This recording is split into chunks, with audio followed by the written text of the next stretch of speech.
আলহামদুলিল্লাহ, আমার এমএস পরীক্ষার ফল প্রকাশিত হয়েছে এবং আপনাদের সকলের দোয়ায় এই পরীক্ষায় আমি উত্তীর্ণ হয়েছি। আমার এই দীর্ঘ পথ পরিক্রমায় যারা আমাকে উৎসাহ জুগিয়েছেন তাদের সবাইকে অন্তরের অন্তঃস্থল থেকে অনেক ভালোবাসা, শ্রদ্ধা এবং দোয়া রইল। আমার পরম শ্রদ্ধেয় স্যার প্রফেসর ডক্টর বাহারুল ইসলাম স্যার, তার কথা স্মরণ করছি। তিনি আমাকে বিভিন্ন সময়ে আমার লেখাপড়ার জন্য ব্যাপক উৎসাহ এবং প্রেরণা দিয়েছেন। ওয়ার্ডে যখন রাউন্ড হতো, স্যার আমাকে বিভিন্ন সময়েই প্রশ্ন করতেন যেন আমি লেখাপড়ায় আরও অগ্রগামী হই। ইভেন স্যার আমাকে তার অফিসে ডেকে নিয়ে যেতেন মাঝে মাঝে এবং আমাকে লেখাপড়ার ব্যাপারে তাগিদ দিতেন এবং আমিও চেষ্টা করতাম স্যারের ইনস্ট্রাকশনগুলো ফলো করার এবং নিজের মান উন্নয়নের চেষ্টা করতাম। স্মরণ করছি আমার পরম শ্রদ্ধেয় স্যার এবং আমার এই ফল লাভের কুশীলব প্রফেসর ডক্টর মোহাম্মদ হাবিবুল্লাহ সরকার স্যারকে, যার ঐকান্তিক প্রচেষ্টা আমাকে এই সাফল্যের শিখরে পৌঁছে দিয়েছে। স্যার বিভিন্ন প্রেজেন্টেশনে বা ক্লাসে আমাদেরকে যে ধরনের কোশ্চেনগুলো করতেন,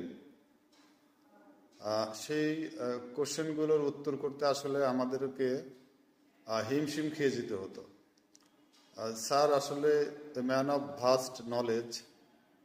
তিনি যে কোশ্চেনগুলো করতেন বেশ ক্রিটিক্যাল এবং অনেক বেশি ক্রস নলেজ না থাকলে আসলে সেগুলো উত্তর করা আসলে ডিফিকাল্ট। তো সেখান থেকে মনে করতাম যে আমরা যেন স্যারের প্রশ্নগুলোর উত্তর দিতে পারি, সেজন্য আমরাও নিজেরা লেখাপড়া করতাম এবং চেষ্টা করতাম যে যেন স্যাররা যেভাবে চান সেভাবে যেন সঠিক মান উন্নয়ন হয়। কাজেই স্যারদের এই উৎসাহব্যঞ্জক প্রচেষ্টার প্রতিদান আমরা কোনোদিনই দিতে পারবো না। চিরদিনই তারা আমাদের মণিকোঠায় রত্ন হয়ে থাকবেন।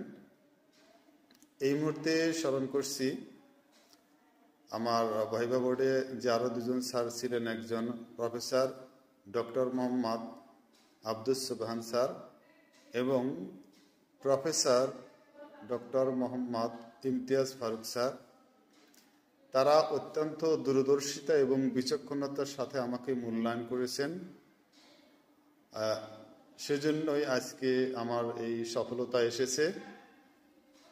এই মুহূর্তে উল্লেখ করতে চাই আমার সার্জারি ডিপার্টমেন্টের সকল সহযোগী অধ্যাপক, সহকারী অধ্যাপক, রেজিস্ট্রার, অ্যাসিস্ট্যান্ট রেজিস্ট্রার, আইএমও, এইচএমও এবং ইন্টার্ন চিকিৎসকদের, যারা আমার পরীক্ষা প্রস্তুতিকালীন সময়ে এবং পরীক্ষার সময়ে বিভিন্নভাবে সহযোগিতা করেছেন।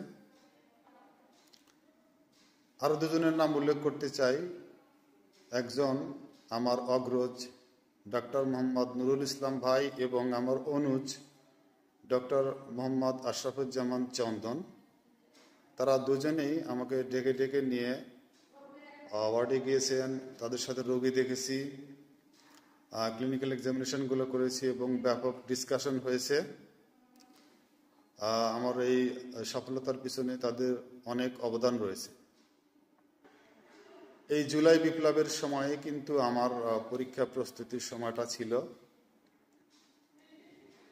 একদিন বৃহস্পতিবার প্রফেসর ডক্টর হাবিবুল্লাহ সরকার স্যার আমাকে ফোন করে বললেন যে জলিল, তোমার পরীক্ষা তো পিছিয়ে যাচ্ছে, স্যাররা ঢাকা থেকে আসতে পারবেন না। সেদিন ছিল বৃহস্পতিবার, শনিবারে আমার পরীক্ষা ছিল। ওই সময় আমি আসলে পরীক্ষা দেওয়ার জন্য পুরোপুরি প্রস্তুত। তো যখন পরীক্ষাটা পিছিয়ে গেল, তো তখন আমি স্বাভাবিক গতিতেই পড়াশোনা চালিয়ে গেলাম এবং এইভাবে পরীক্ষা পিছাতে পিছাতে প্রায় 2 মাস পিছিয়ে গেল এবং সেটা আমার জন্য একটা দারুণ সুযোগ বয়ে নিয়ে আসলো। আমার তো পরীক্ষা দেওয়ার পূর্ণ প্রস্তুতি রয়েছে, সেই সঙ্গে আমি যখন আরও 2 মাস সময় পেলাম, এই সময়টাতে কিন্তু আমার এই প্রস্তুতিটাকে আমি আরও শানিত করে ফেললাম। আমার যে 2জন রিডিং পার্টনার যাদের কথা উল্লেখ করলাম, তাদেরকে নিয়ে রেগুলারই আমি ওয়ার্ডে যেতাম, রোগী দেখতাম, আর আমরা ডিসকাশন করতাম। তো হলো কি, আমার প্রিপারেশনটা মানে পরীক্ষার প্রিপারেশনটা অনেক সহজ হয়ে গেল। পরীক্ষায় অন্য বারে যেটা হয় যে আমার এরকম মানে ব্যাপক আলোচনা বা ডিসকাশন হয় না, তো পরীক্ষার হলে গিয়ে একটু হলেও আসলে আমি মানে সাবলীলভাবে উত্তর দিতে পারি না, আটকে আটকে যাই। তো এবারে সেটি হয়নি। পরীক্ষা প্রস্তুতি সঠিক হওয়াতে আমি অত্যন্ত সাবলীলভাবে আমার viva board short case long কেসে আসলে আমি মোটামুটি ভালোভাবেই বলবো যে ফেস করতে পেরেছি। এবং স্যারদেরও আন্তরিকতা ছিল, তারা অত্যন্ত বিচক্ষণতা এবং দূরদর্শিতার সাথেই পরীক্ষাকালীন সময়ে আমাকে মূল্যায়ন করেছেন। তো স্যারদের দেওয়া এই উপহার আমি যেন আরও লালন পালন করতে পারি, এটাকে যেন অনেক বড় করতে পারি। আপনাদের সকলের নিকট আমি দোয়া প্রার্থী। সর্বোপরি একজন চিকিৎসক হিসাবে মানব সেবায় সারা জীবন নিয়োজিত রাখতে পারি। সবাই আমাকে এই দোয়া করবেন। আপনারা সবাই ভালো থাকবেন, আমার জন্য দোয়া করবেন। আল্লাহ হাফেজ।